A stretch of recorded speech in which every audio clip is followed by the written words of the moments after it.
శ్రీశ్రవణం ఛానల్‌కి చిన్నారులందరికీ, శ్రోతలందరికీ కూడాను మరొక్కసారి స్వాగతం.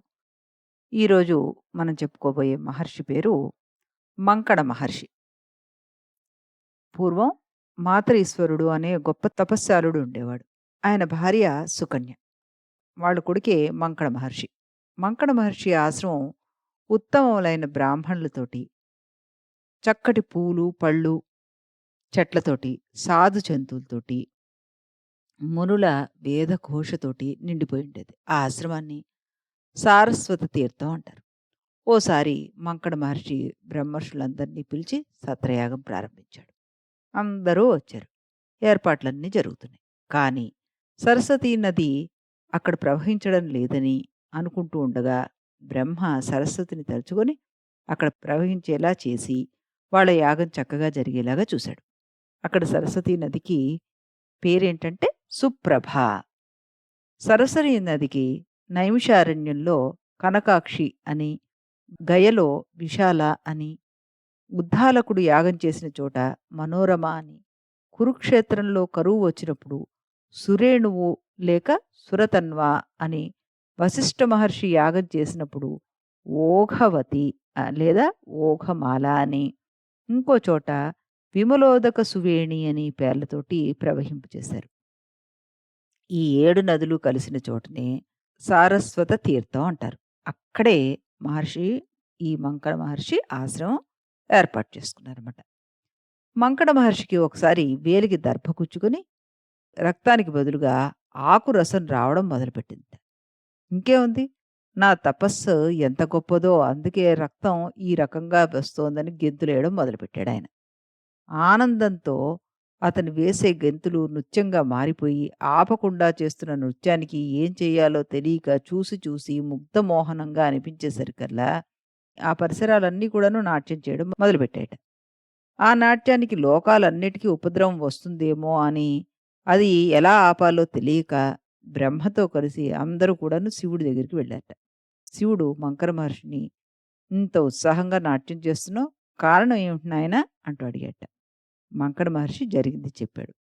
అందుకే ఆనందం పట్టలేక ఇలా చేస్తున్నానన్నట్ట.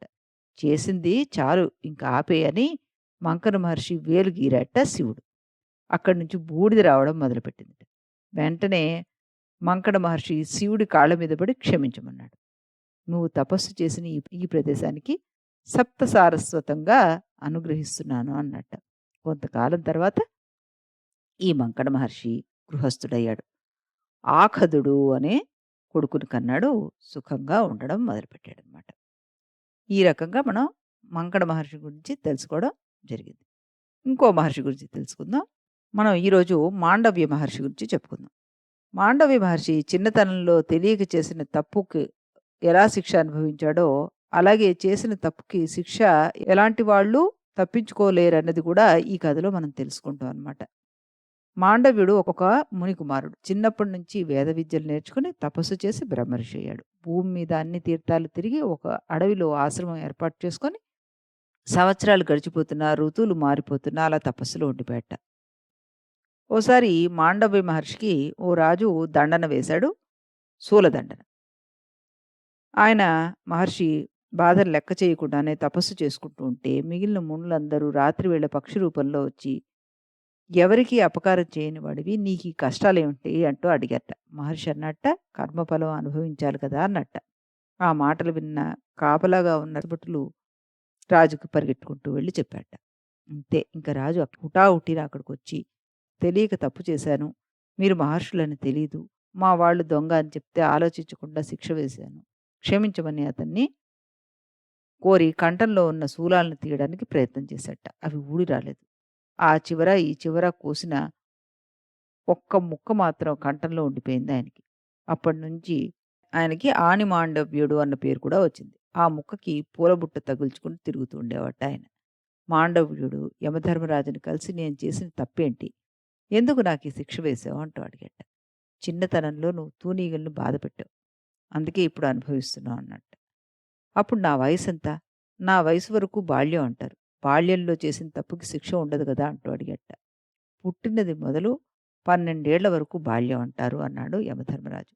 మాండవ్యుడు నేనప్పుడు బాల్యంలోనే ఉన్నాను. నాకు శిక్ష వేశావు గాబట్టి, నువ్వు భూలోకంలో ఒక శూద్రుడికి పుడతావంటూ శపించాడట. మరి ఆ యమధర్మరాజు శూద్రుడి కింద పుట్టింది ఎక్కడనుకుంటున్నారు? హస్తినాపురంలో విదురుడి కింద పుట్టాడు. ఇదో కథ. జనక మహారాజుకి జ్ఞానం సంపాదించడం అంటే ఇష్టం. ఎప్పుడూ చుట్టూ మహర్షుల్ని పెట్టుకొని చర్చా కార్యక్రమంలో ఉంటుండేవాడు. మాండవ్యుడు ఒకసారి జనక మహారాజుని కోరికలకు కారణం ఏమిటి అంటూ అడిగాట. డబ్బే దీనంతటికీ మూలం. ఆవుతో పాటు కొమ్ములు పెరిగినట్లుగా మనిషికి కోరికలు పెరిగి, దాంతో మమకారం పెరిగి, అట్టలు కట్టుకుపోయినట్టుగా అయ్యి, దాంట్లోంచి బయటికి రాలేడు.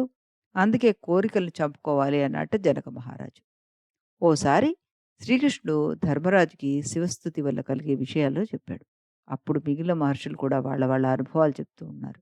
మాండవ్యుడు నా కంఠంలో శూలం దిగినప్పుడు నేను శివస్థుతి చేసుకుంటూ ఉండగా శివుడు దర్శనమిచ్చి శూలబాధ తెలియకుండా అన్ని తీర్థాల్లోనూ స్నానం చేసిన ఫలితాన్ని రోగము, పీడ, పుట్టుక, చావు లేకుండా వజ్ర సమానమైన శరీరంతో ఉంటామని వరమిచ్చాడు అంటూ శ్రీకృష్ణుడికి చెప్పాట.